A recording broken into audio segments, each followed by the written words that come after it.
And where's the shot? Here? Right there, both of them. Okay. You're good. You're all right. Hi, good morning. Sorry for the delay. We had where's the shot? Technical difficulties. Aurora. Hi, good morning. Sorry for the delay. We had where's the shot? Technical difficulties. Sorry, guys. Is it just that? Hi, good morning. Okay, sorry guys. We were hearing everything played back. Hello, thank you for joining us. We have a co-talker. This is Halo. Everybody say hi to Halo. Hoping that you're all well this beautiful Saturday. Thank you for your patience.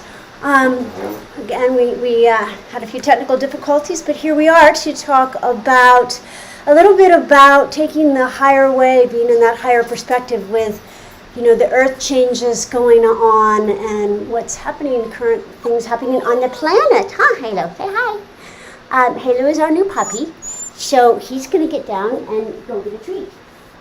So we'll call on the light, and then Michael will share a little bit with us. And then if you have any questions, please put those in the chat. If you would say hi in the chat and where you're from, that would be wonderful.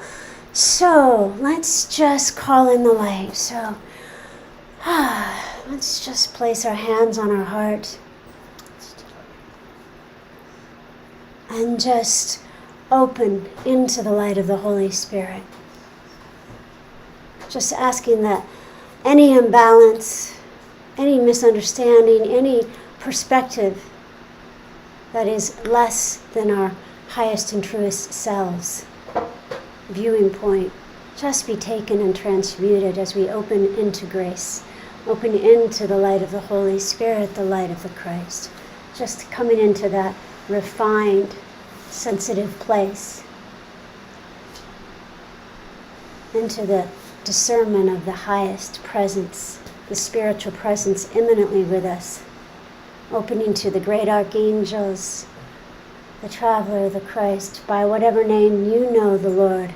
Call yourselves forward into that presence now.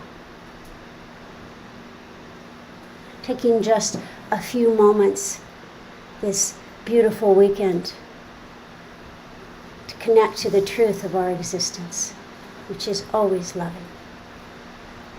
And so be it. And taking a deep breath and let it all go with some sound. Beautiful. And just gently reach up, just stretch up, arch back and open to receive the light. Exhale and let your arms float down, and as they do, the most exquisite waterfall of light flows from the highest realms of light through your head, through your crown chakra, third eye, throat chakra, heart chakra, second and third root chakra, into the center of the earth, washing you clean, bringing you into that highest alignment. And so be it. Amen. Okay. All right. So thank you for saying hi. So, or are we sure we're live on YouTube? Because there's no... It's delayed. No, it's always delayed. Okay. So go ahead, Michael. Hello. Welcome. It's been a hectic morning here. That was Halo, our new owner. We are his emotional support. Yes, so he's running the show here, even as we speak. And so I can't remember what the title was, but I think it was something like The Higher Way Through Changing Times. And the higher way can always first and foremost be understood as the way of attunement, the way of alignment, which is the way of listening and the way of looking. And so there is a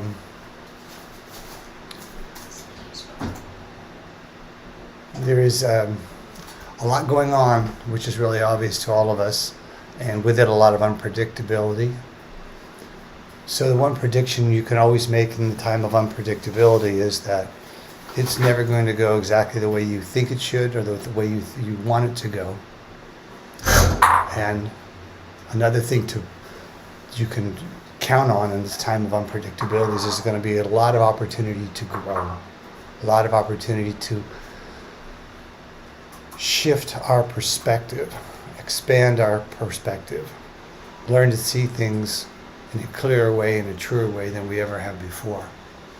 And that's the gift of these challenging times, is that it incentivizes us to see more clearly and more truly. Now, in these challenging times, it's also incentivization to collapse inside, to retreat into our lower nature, to retreat into our lower chakras, particularly the base chakra, which is going to always push us to look for certainty, security, stability, and safety. And so for a lot of people, that's going to be a regressive choice, meaning to try to go back to a time once remembered or a time of the past, like trying to return to a world where it was like when we were kids, or to get nostalgic. That choice is a choice that's really not going to work too well, because in a strange way, we could say there's really no going back. People say, oh, we'll just go back to a simpler time when before there was pollution and before there was cars and before this. And look what happened during COVID.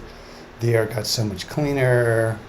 The birds started flying more because of all of our technology. And I go, we're not going to go back to the time without technology, but what we can do is we can collectively get a lot more responsible with the technology and adapt to different technologies and change the world so that it is less offensive to the natural order and more in cooperation with the natural order. And our capacity to do that collectively on this planet is going to be a key thing in determining how difficult these times are for us as a planet. And it's very interesting because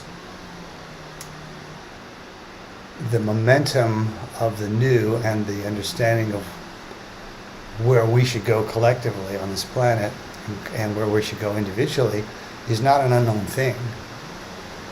It's just there's a lot of momentum that would suggest we should not go there so fast, or maybe find some other way to go there, because there will be costs in going there. One of the interesting things I was watching the other day was I was watching the news, and there was a big thing about how manufacturing in China is really slowing down. They're having big problems, which is having a ripple effect all through the world in supply chain. And the big reason they said this is happening is because the Chinese are trying to set the example of being very cooperative to doing the changeover to alternative energy, and yet the Chinese are the most dependent on coal burning. And so they're limiting how much coal they can burn, which is causing massive problems in power output. Then they're having to shut down businesses or running business half time to try and meet the clean air standards. So you say, I admire the Chinese for trying to meet those standards, but you can understand even in China and in other places there's going to be a lot of conflict called we can't slow down our work, we can't reduce our production, we can't cause our country to be less prosperous if it means that we have to keep burning more coal and be more pollutant. And so you can see the alignment of the 2 points of view and the conflict of that. And then you can see that same alignment showing up in the United States. You can see that same conflict showing up of the short-term pragmatic view and the long-term for the highest good view. Now we're in an interesting time because the counterbalance of the consequence of not taking of not serving that long-term good by making short-term sacrifices getting more and more apparent. And the consciousness of the world is playing that out. One of the main things you see is you're seeing a lot of people even still now denying that what is happening, and denying that what is causing things to change in a not so nice way is what it is. They're trying to talk about it as a normal and natural. Now, if we looked at it, what we see going on out there in the bigger world, and we take it back to ourselves personally, we can see that that is exactly the crisis we will have inside ourselves. The choice to the greater good, to the greater inclusion, to a shift in our own personal way of life, and then what's it going to mean for us in personal consequence. I was watching my own process the other day. It's an interesting thing. I have one of the cars we have. The engine stopped running, and it was a shut-off thing based upon it being a diesel car, and it was only supposed to be able to have a certain number of starts before some fluid got changed. The fluid got changed, but the computer in the car wasn't letting the car restart. And I was watching this whole thing, and I felt that rise up inside of me. Why are we doing this stupid alternative thing anyway? And I could see that for me personally, I was paying a big price. My car wasn't working, wasn't starting, because I was using a alternative technology that was less polluting. And so I remember the thought coming through my mind, there's a way to turn that off, and I'm going to change that. And if I pollute, I pollute, but I'm not going to be inconvenienced. And I watched that conversation in my head, and I go, wow, that is just sort of like the epitome of the dilemma that we as individuals are going to face, and that we as countries and cities and the planet itself are going to face in this time. And how we answer those questions and the choice we make is going to be very determinant to what is coming in terms of how hard it's going to be and how difficult it's going to be collectively. So it's an interesting time in terms of all of that. And we as individuals can't escape this, because it's going to find a way to apply to our individual lives and to the collective life.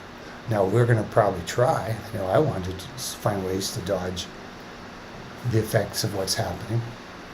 I know I was looking at the map. I've kind of get a little bit, I love California, but I'm a little tired of the high taxes and the pollution and how hard I have to work to pay for everything. And then, so I remember getting out the map and saying, well, where could I go? I started looking around. Everywhere I looked, I could see, yeah, but there. Now, my sister lives up in Washington in the Pacific Northwest, and they have no state taxes, and it's beautiful, and they get more rain than I like, but that's changing. They're getting less rain. And I thought, maybe Washington. Then I watched them having record heat and fires, and there's volcanoes up there, and I go, well, that might be a choice, but I'm not necessarily going to dodge everything. And I realized that dilemma is going to be in all of us. How do we sort this? And the answer to how we sort it is always going to be available to us within ourselves. It's an answer that the higher nature in us will be giving us. And the big question is, will we listen and will we follow? Will we choose to that higher truth, even though the temptation, the immediate gratification will most often suggest hedging on that higher truth, negotiating with that higher truth, and fundamentally finding ways to skirt it or to ignore it. So I raised my hand and said, yeah, I'm guilty of that process going on inside of me.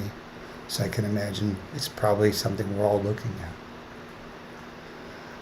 Can we shift it through our prayers and through our higher focus? Sure we can. That helps the process along.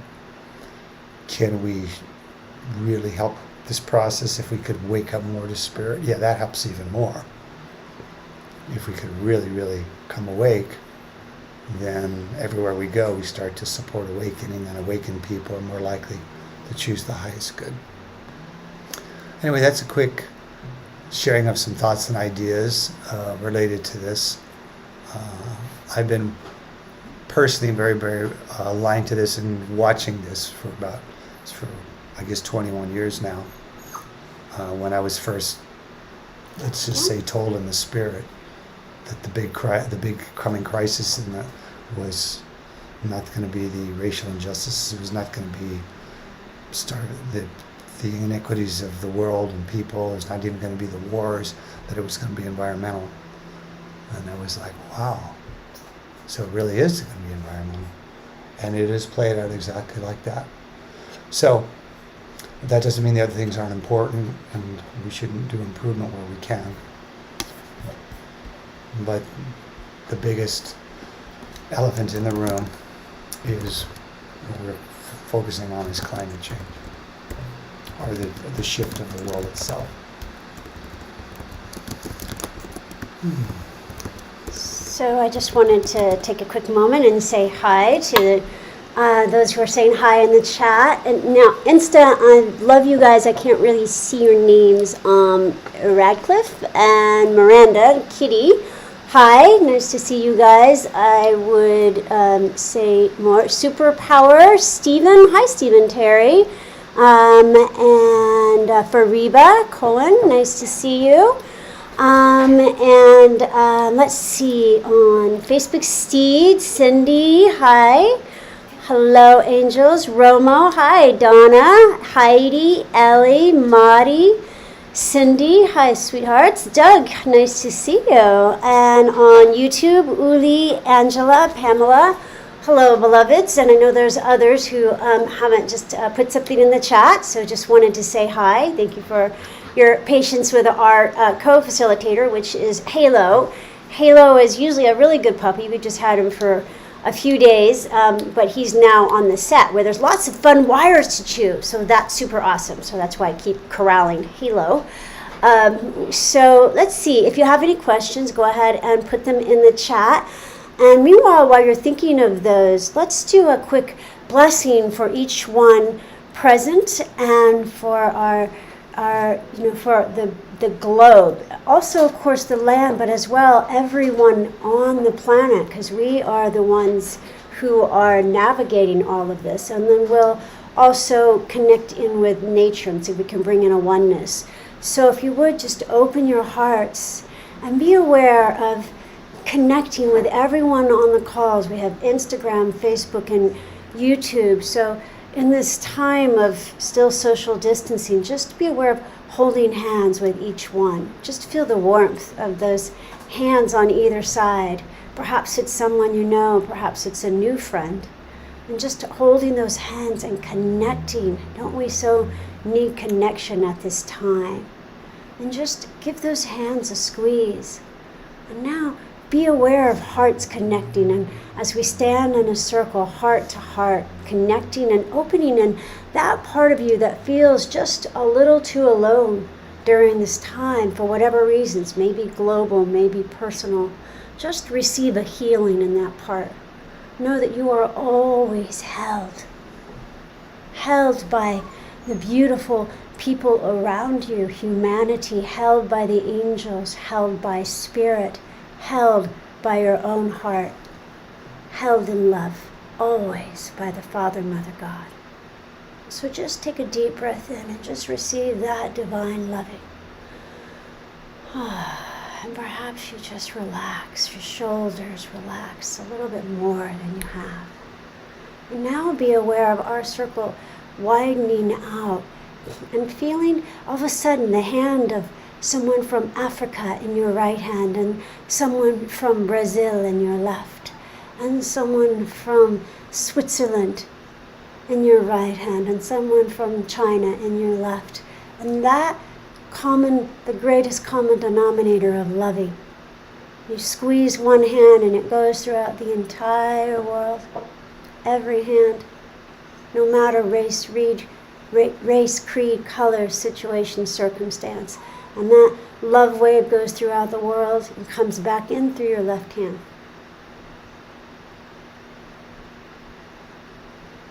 And Father, Mother, God, we ask that the loving on the planet, through its beautiful children, be amplified.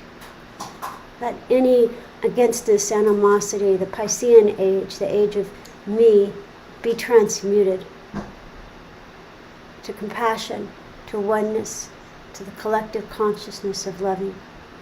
to the Aquarian age, the age of we. And now give those hands a squeeze, and to your utter delight and amazement, you feel the hands of the angels and the Lord upon your hands, all hands holding hands in the world, receiving that divine blessing.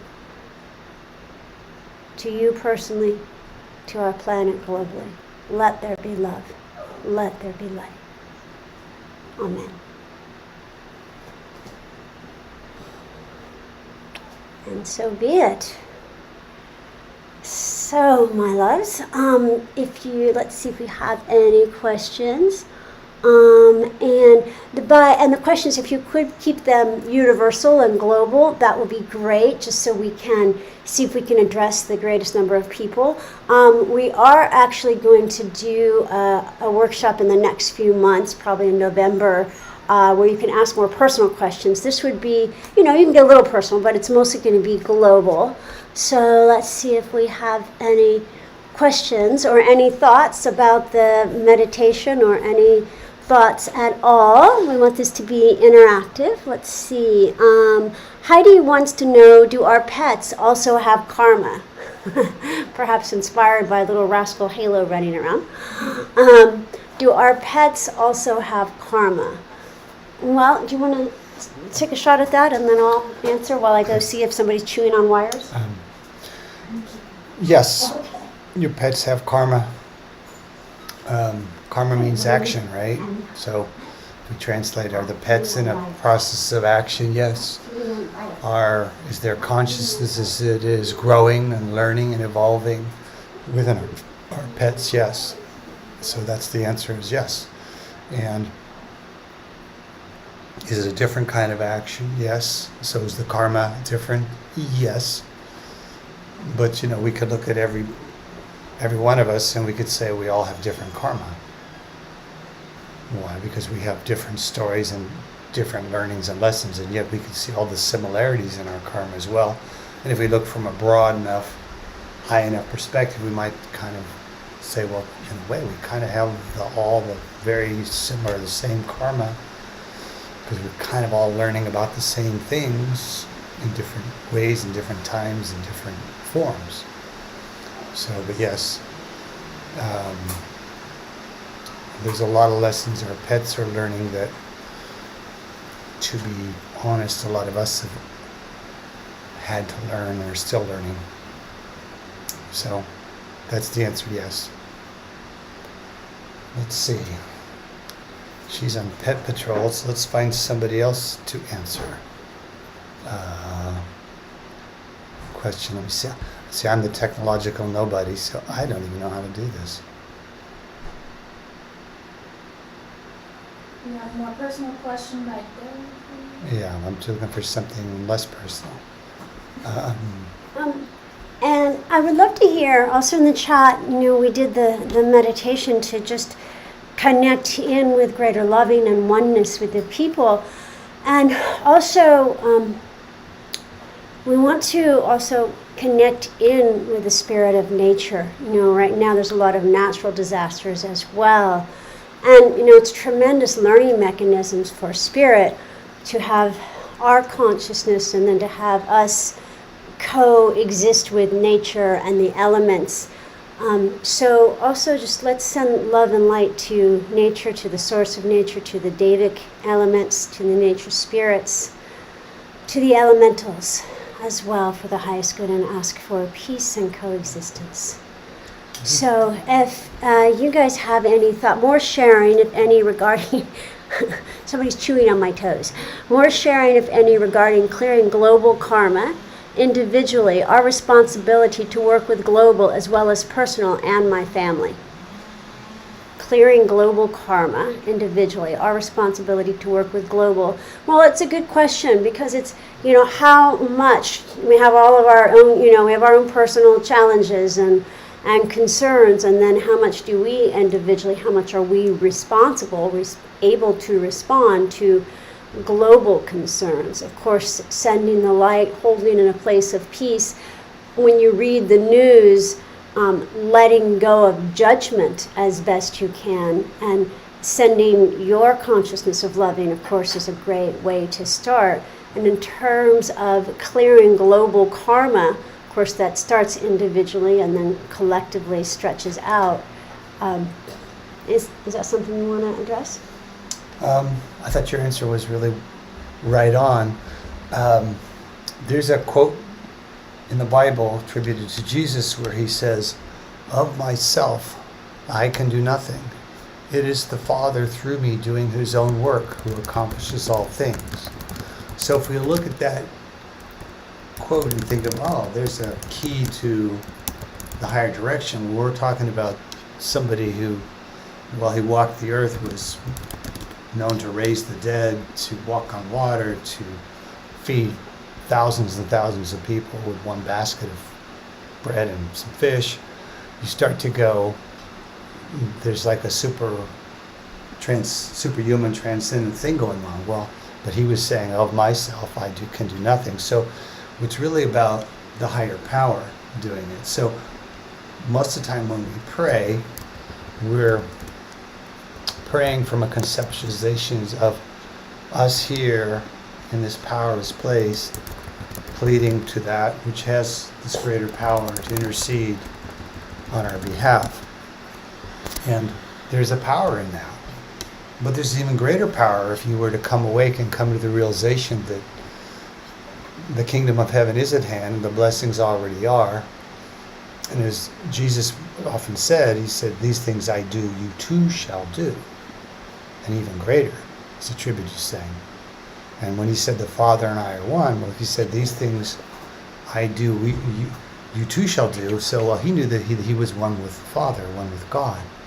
Well, then we can know we're one with God. And because he knew he was one with God, greater power, the greater manifestation of God's miracles showed up through him. So in a strange way of truth, the more we come into that realization or that knowing of our divine nature, the more then it's not so much we're down here praying up to this force above us to it's like it's a drought and we're praying to this heavenly God up in the sky to drop water down on our crops.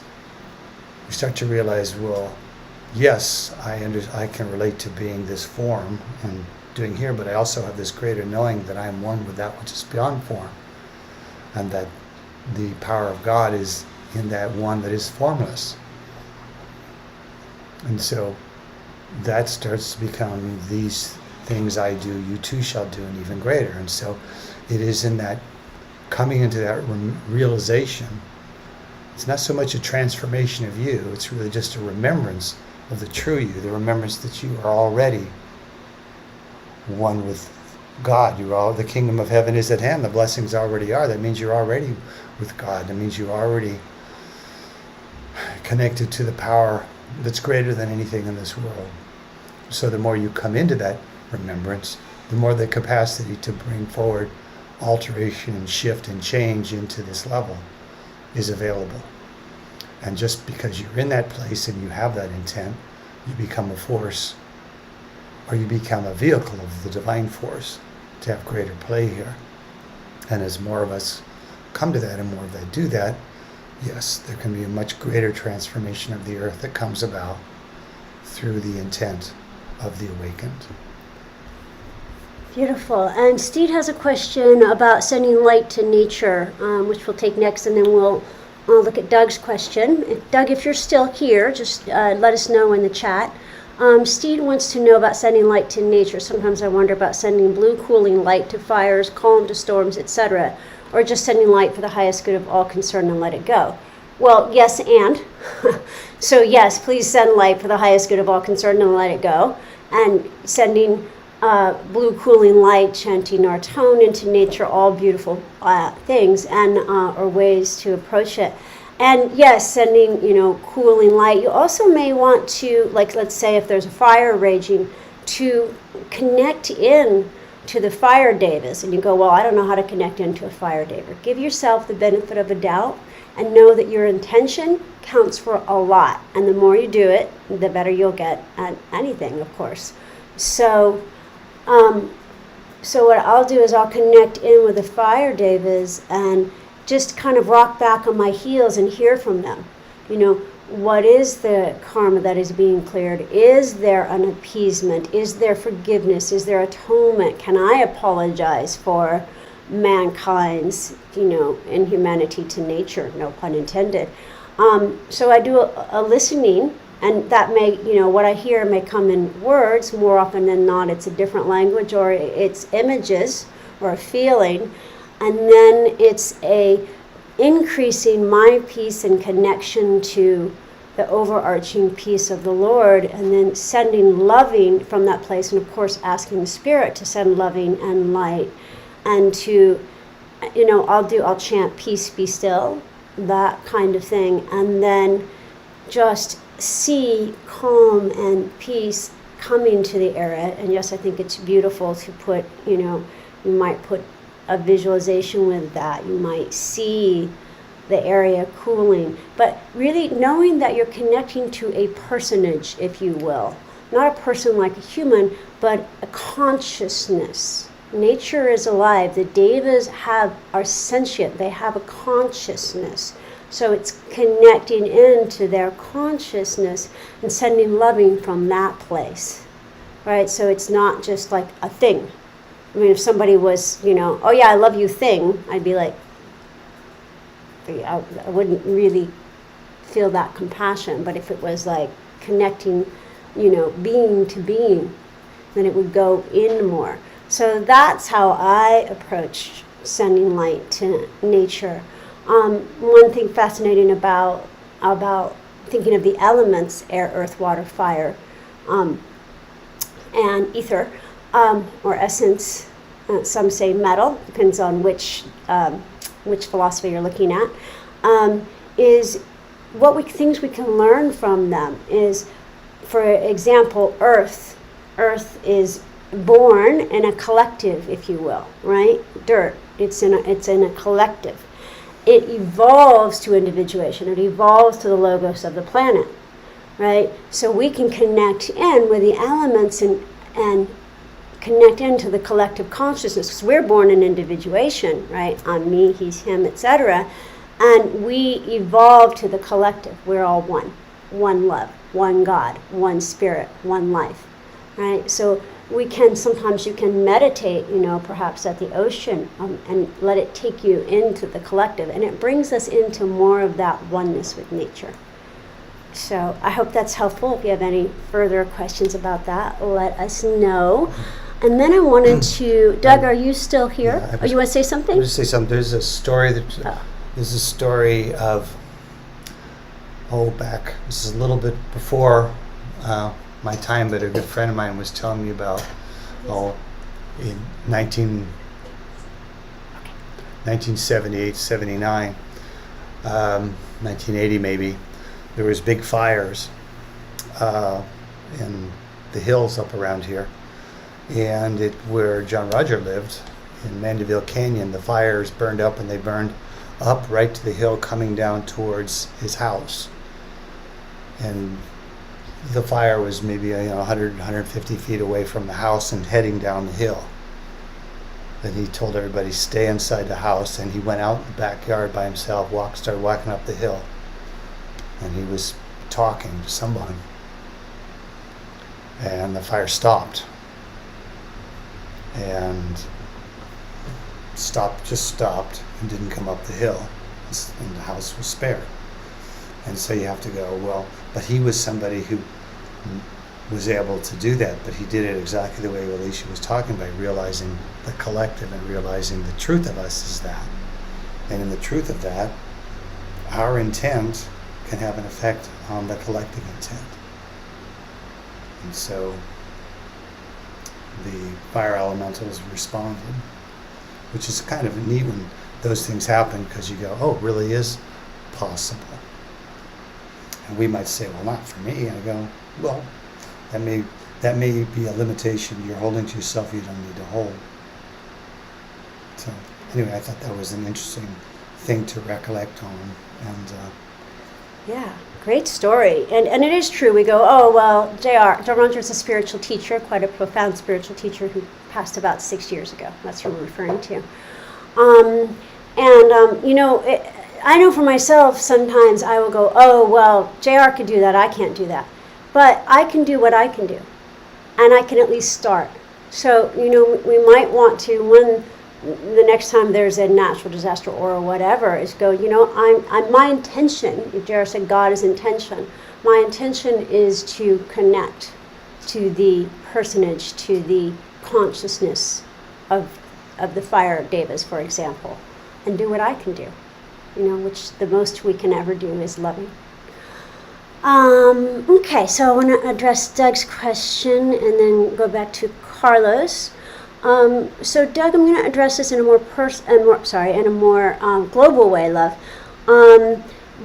So he says, would love your thoughts on my transition out of my prior 13-year relationship. We've been separated, divorced for 5 years, and grief over that loss remains greatly. I hear you. How do I fully move on when I've lost someone we love so deeply? I've also lost several close family to death over the past 10 years, and it weighs heavy on my heart. Yeah, well, first of all, so much love and empathy and sweetness to your heart, Doug, sending that. I know it is very sorrowful and confusing and can weigh so heavy on us. And just when we start to feel great, then it's like something reminds us of our loved one. Most of you know I just lost my mother and my father a few months ago.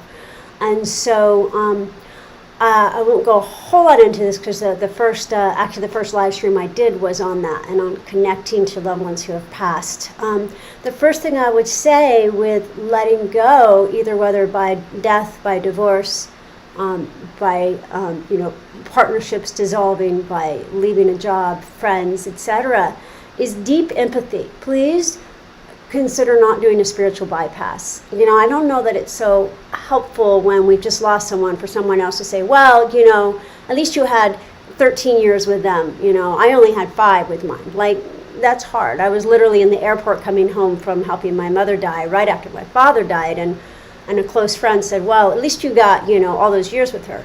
It's like, first give empathy, first give empathy. Oh, my love, that must really hurt. Even if you don't know what to say, just being with them where they are. So just holding their heart, I hear you, I know you're sad, right? And just being with that. So first I would say to you is hold yourself in empathy. So hand on your belly. Everybody can do this right now. We've all had loss recently of some sort. So specifically of a person, think of, and then hand on your belly. I feel, and what do you feel about that?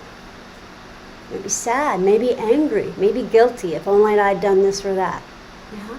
So no judgments, no commentary, just I feel. Right? What do you feel? Yeah. And now, other hand on your heart. What do you need? Because my need for connection with that person, physical contact, hearing their voice, smelling them, resolution, answers. What do you need? What's the need that's not being met?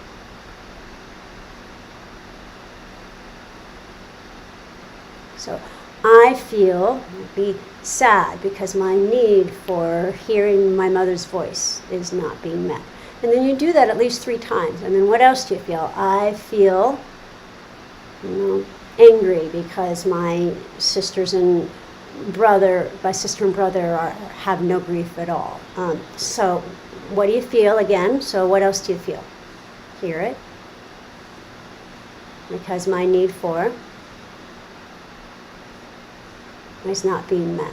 So the first thing I would say is empathy. So just notice if you don't feel a little more connected to yourself. Just if you can, just throw it in the chat. Do you feel a little more connected, a little more compassionate? Towards yourself and towards another. And then after sometimes, and by the way, Doug, and anyone who's lost someone, a lot of times it's not that we need our story heard. We do need our story heard, but it's that we need our feelings witnessed. So to just be with someone who can just witness your feelings, not try to talk you out of it, not try to tell you it's going to get better, not try to tell you time heals everything, just witness your feelings. A lot of times that will help them move through so much faster. So grief doesn't need a lot of time. It does need dedicated time. That's a quote from David Kessler. That book might be helpful to you. It's called Finding Meaning when loved ones pass. So that's the first thing I would say. And then connecting in with, so in the case of loved ones who have passed, connecting in with their spirit. Connect. If you go, I don't know where to find them. Again, intention is everything. So just rock back on your heels. You can do it right now really quickly. So just a loved one who's passed. We all have that, of course. God is brave and instilled death into this level. So just travel up to where they are. Yes, you can. And touch heart to heart. And you go, well, I don't know if that's their heart. That's their heart.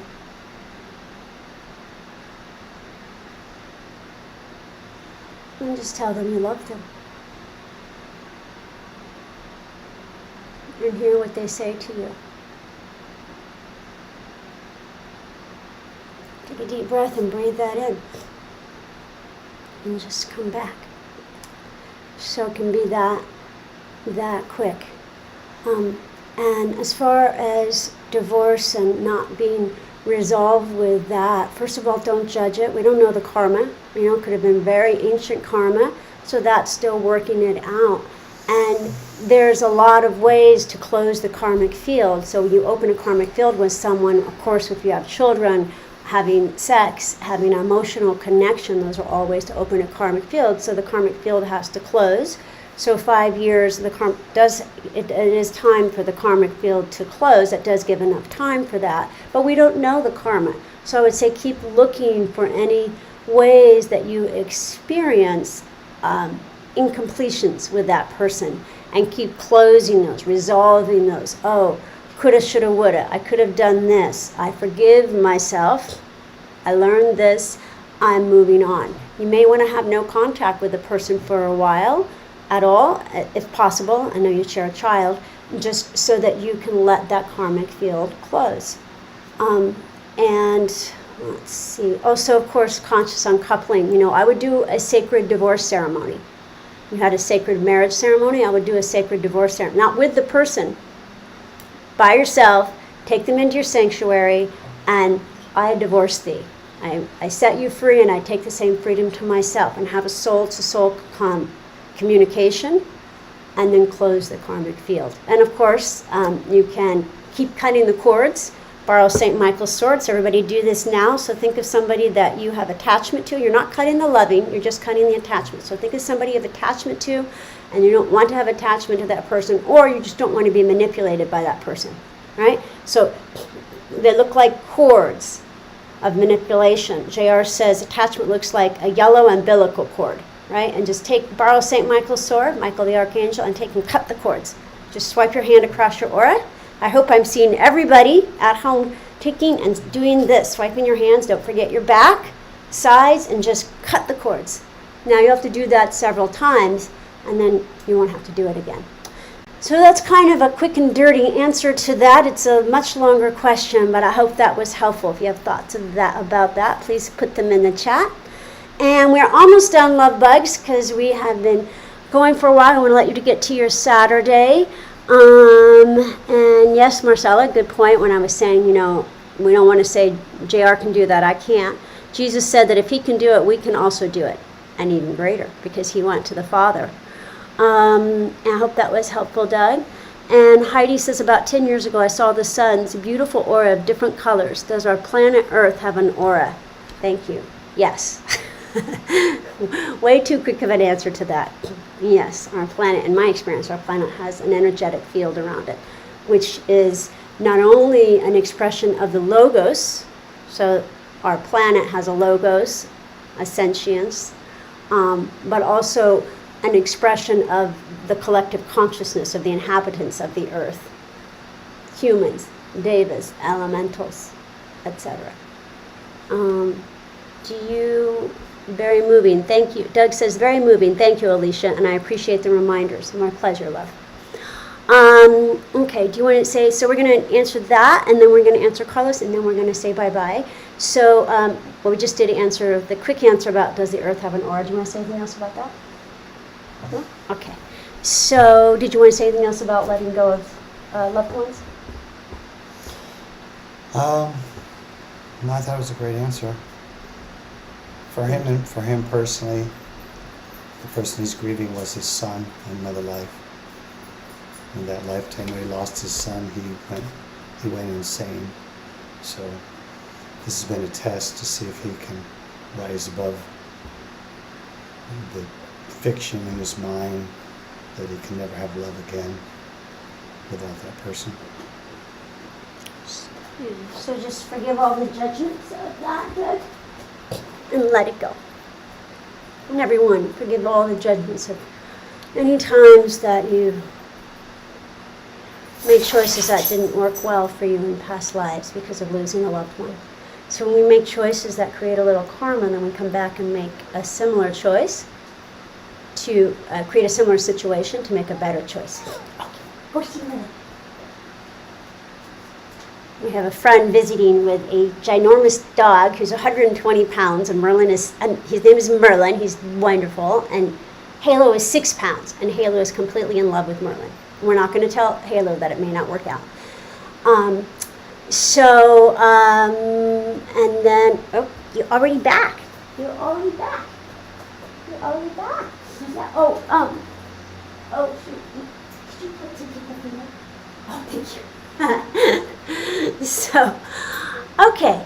So, and then about the earth having an aura, was there anything more you want to say about that? Our aura is really the reflection of our soulic existence in the different realms. So the human aura is basically the reflection of the energy bodies we hold in the astral plane, the causal plane, the mental plane, the etheric double, third plane. And so on a planetary level, there is a way where that's also so. It's different but the same. As above, so below. Okay. And one last question.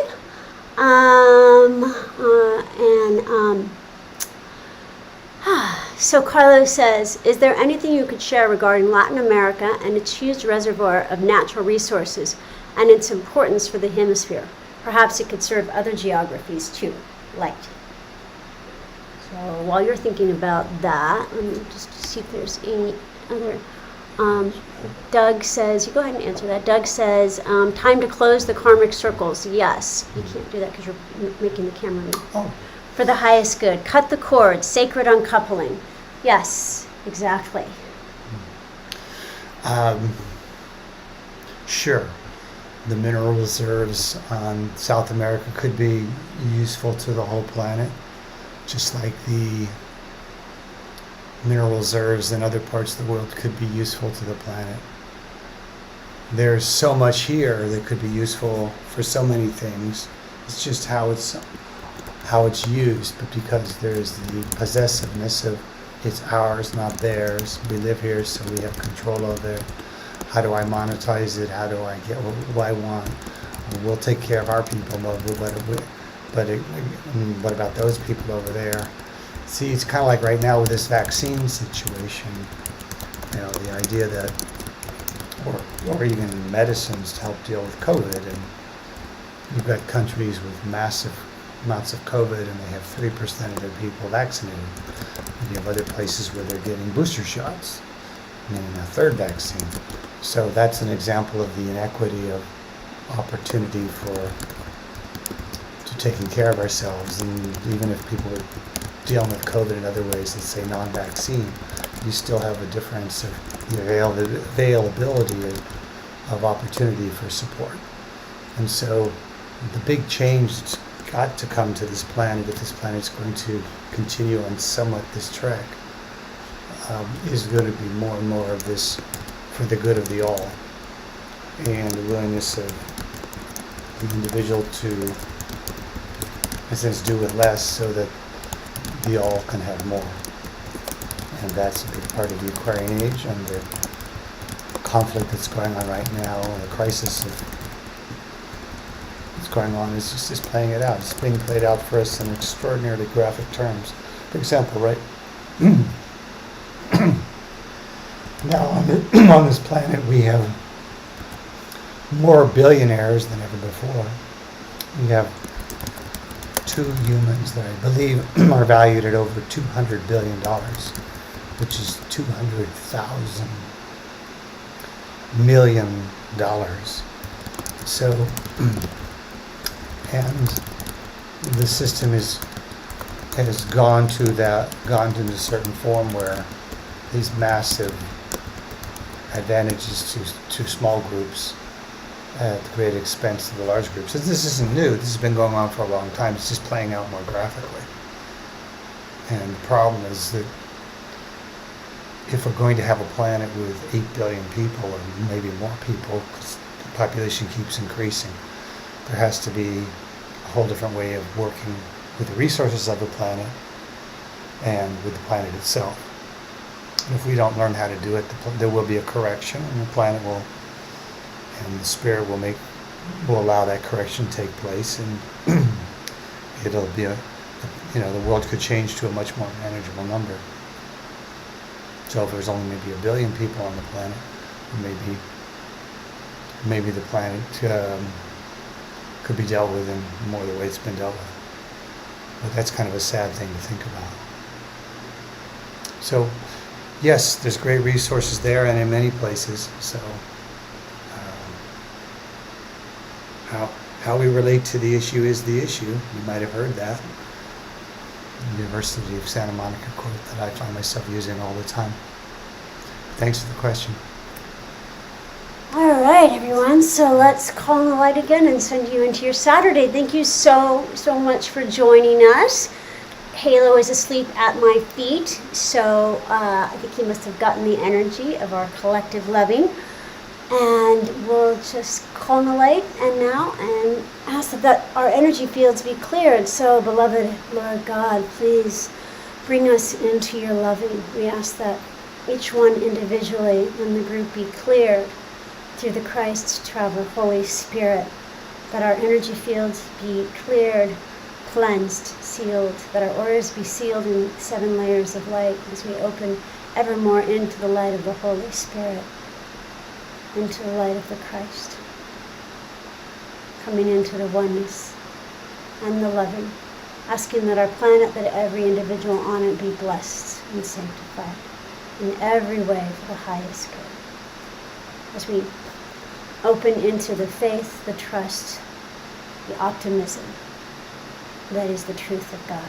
And so be it. Amen. Amen. Thank you. Thank you. Thank you so much. Thanks, We'll Mel. see you here right now for this foreseeable future every Saturday at 9:30 a.m. Thank you. Bye-bye.